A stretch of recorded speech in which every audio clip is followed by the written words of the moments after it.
सोना में कलयुग का वास। लेकिन सब सोना में नहीं, जो बेईमानी का सोना है, केकरो आप छीन के हड़प के केकरो छल कपट से आप अगर सोना खरीद के पाने हैं, आप ये नहीं कहिएगा कि बाप रे हम लोग फल के बला रहे से क्या होते, ऐसा मत सोचिएगा। जो हुआ है सो आपको बता रहे। कहा सोना में जाके बास करो। कहा हो महाराज सोना में हम नहीं छिए, तो आज दिन से हम सोना में रहबे। जब ये कोई सोना पहनते तो हम जे हर कहना शुरू कर देते। देखिए जो आदमी जगह दिया कल जो उसी पर सवार हो गया। कैसे? दिवाली के समय था, और दिवाली के समय में लोग घर द्वार में साफ सुथरा करता, साफ सुथरा कर रहा था। अब कोनो सामान आप खरीदे हैं कान में नाक में पहनने वाला, अब बहुत दिन से रिटायर किए हुए हैं, अचानक नजर पड़ गया तनी कान में पहन के घे पुरान भै गए, लेकिन कते बढ़िया रहे हैं। उसी तरह से राजा परीक्षित क्या किए, उनके खानदान में बहुत सारे राजा महाराजा का जीता हुआ मुकुट, सोना का हार, सब कुछ था। जरासंध बड़ा पापी राजा था, 95 को राजा को मार दिया था, कत्ल कर दिया था। 5 और राजा को मार के ही करता बस वो चक्रवर्ती सम्राट हो जाता।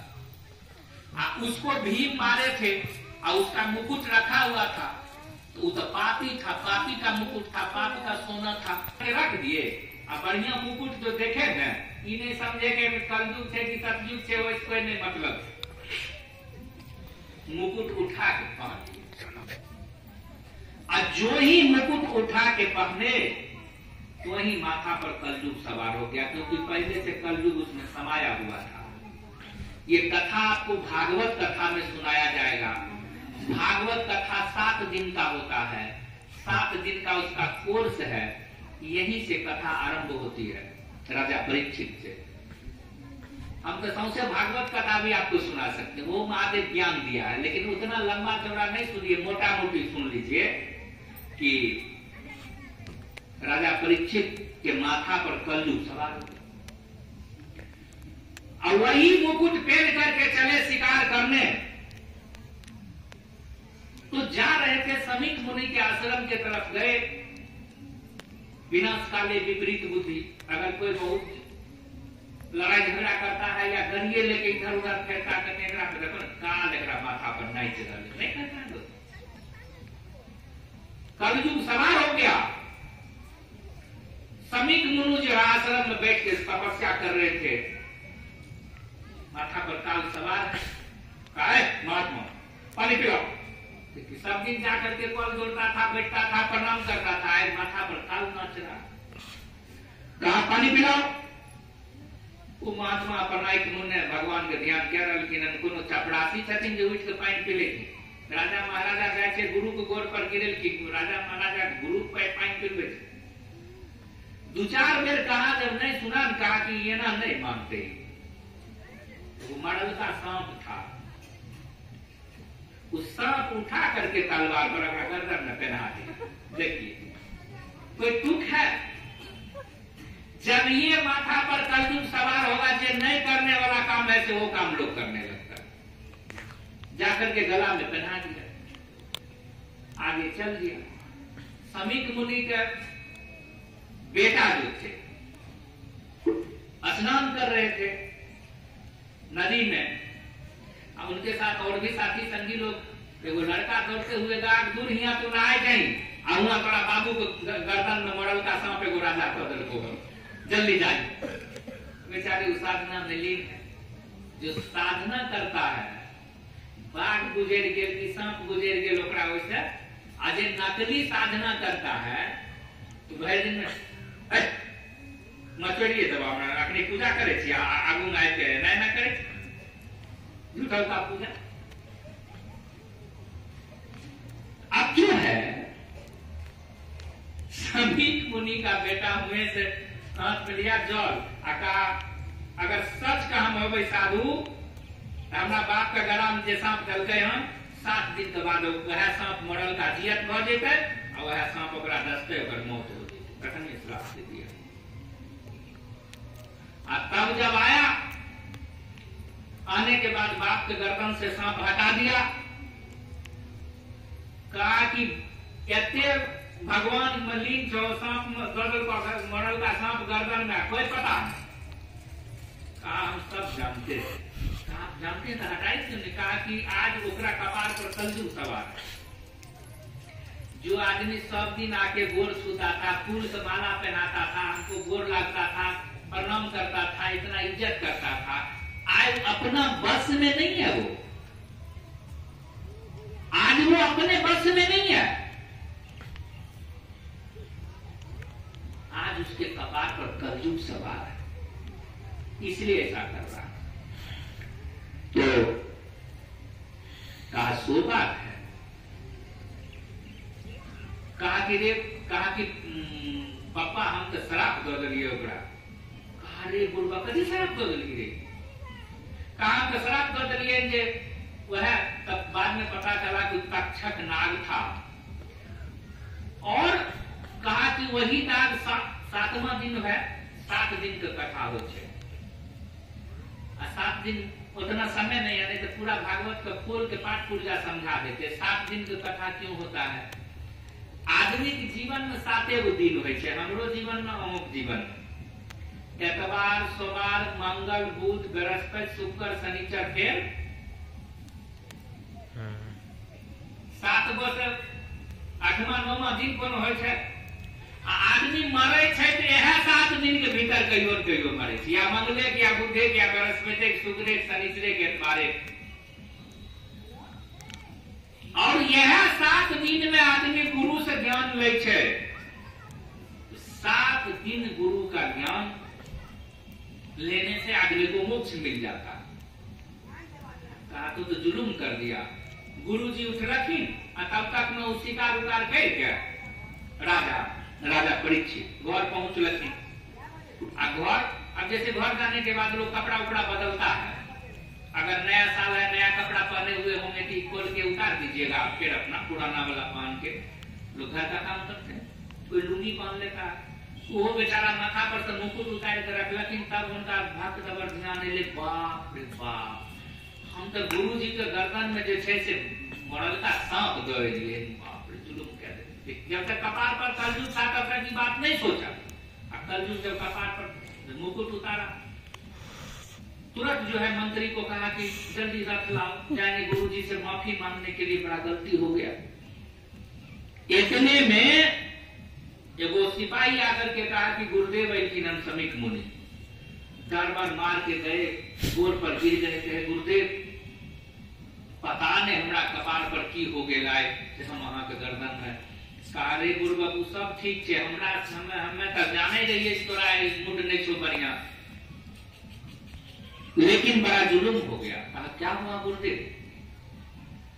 कहा हमारा बेटा तुमको श्राप दे दिया है कि वही मरा हुआ तक्षक नाग जो है 7 दिन में जिंदा होगा, और वही तक्षक नाग के डसने से तुम्हारी मौत होगी।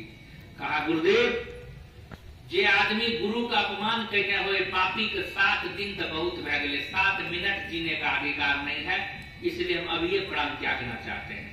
गुरुदेव कहे कि ऐसे मत उठा, इतना मत उठा। तब गुरु से पूछते हैं कि गुरुदेव, जेकर औरदा मात्र 7 दिन का होए, जे जान जाए हम 7 दिन में मरबे तो कौन काम करे चाहिए? कहा उसको सब राजपाट बाल बच्चा को दे करके और उसको भगवान की भक्ति करना चाहिए, उसको भागवत कथा सुनना चाहिए। तो कहा भागवत कथा कौन सुनाएगा हमको? आप ही सुनाइए। कहा नहीं हम नहीं सुनाएंगे, लेकिन हम बता देते हैं तुमको कौन भागवत सुनाएगा। कहा भागवत कथा तुमको सुखदेव मुनि सुनाएंगे, जो स्वयं शिव के अवतार है सुखदेव मुनि।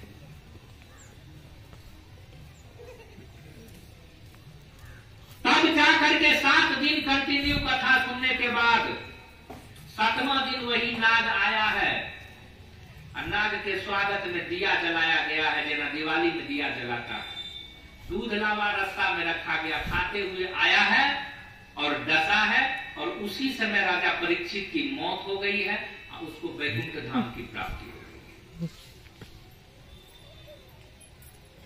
तो याद रहे हमारे आपके कपार पर भी कलयुग सवार है। ये कलयुग है। धर्म करने चलिएगा 100 बाधा उत्पन्न होगा। पहले तो लोग आपको समझाएगा, आप नहीं समझिएगा तो आपके दूल्हा को भड़काएगा। आजकल तो और कन्या बहुत है शिव चर्चा लीजिए, बताइए किसी का कुछ ले रहे हैं हम लोग, भगवान की भक्ति कर रहे हैं तो याद रहे ये दुनिया भगवान का झंडा कभी न झुकने पाएगा। इसलिए हम लोग बड़े सौभाग्यशाली हैं। कोई कुछ कहे उस पर दिमाग नहीं लगाना है। हमारी आपकी स्थिति क्या हो गई है? आए थे उस देश से, कौन देश से आए हैं? लंदन से कि फ्रांस से? भगवान के देश से आए थे। उस देश से उतरे एक ही घाट, हवा लगा इस देश का हो गए 12 बाट।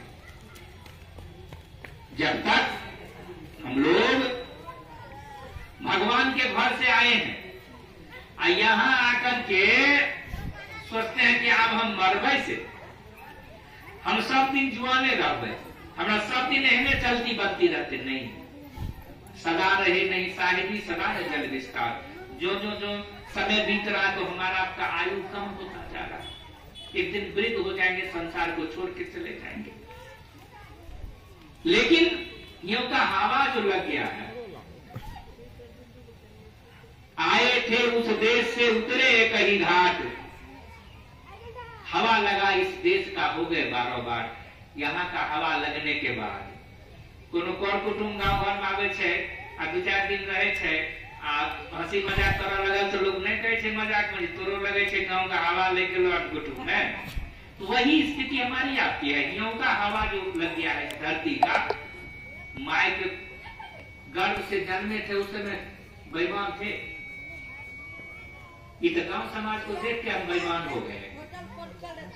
आप बेईमान हो गए नहीं, कोई हमारा साथ बेईमानी करके तो देखौसी से हम वो हमारा बेईमानी करके हमू नहीं छोड़ रहे, हम बेईमानी कर। माँ के गर्भ से कोई बेईमान पैदा नहीं होता, माँ के गर्भ से कोई चोर पैदा नहीं होता है। इस धरती का हवा लगता है तब जाकर के वो उसकी स्थिति परिस्थिति बिगड़ती है। इसलिए नया साल के शुभ अवसर पर सभी भाई बहनों से करबद्ध निवेदन कि ये नया साल 2023 हम लोगों के लिए यादगार बन जाए। हम लोग संकल्प लें, ऐसे शिव चर्चा से काम नहीं चलेगा। अगर 50 आदमी हम लोग यहाँ पर बैठे हुए हैं, एक गांव में हम लोग शिव चर्चा फैला है तो 50 गांव तक शिव चर्चा जा सकता है कि नहीं? अपना अपना नैहर में, अपना अपना कर कुटमैती में लोगों को जोड़िए, वहां चर्चा करवाइए। 50 गांव शिव में हो जाएगा। 12 महीना में अगर एक आपको गांव में हम लोग गए तो 12 महीना साल में कम से कम 12 गांव होगा। अब 12 गांव में 100 आदमी को अगर महादेव से जोड़े तो 1200 आदमी तो महादेव से जुड़ेगा। हमारा साहेब हरिंदर भैया संसार से चले गए तो यही कह के गए कि आप लोग महादेव गुरु से लोगों को जोड़ने का काम, और कुछ नहीं करना है हमको आपको। और कोई अगर हमको आपको भटकाने का प्रयास करता है, अगर आपको कोई उलट पुलट कहता है, हमारा नहीं कोई नहीं आके कहता है, गुरु भाई गुरु बहनों को भटकाता है, आप हमसे संपर्क कीजिए, यहाँ आइए। जो उचित सलाह होगा जब हम आपको जरूर देंगे। और कहीं भी बाजा लगाने में दिक्कत हो रही है या प्रसाद चढ़ाने में दिक्कत हो रही है, आप हमारा चर्चा रखिए, वहां चलेंगे, लोगों को समझाएंगे, बताएंगे। तो चलिए इस नया साल में सभी भाई बहनों का जीवन सिंह सुख में प्रेम में बना रहे। चंद बातों के साथ तमाम भाई बहन के श्री चरणों में मेरा प्रणाम।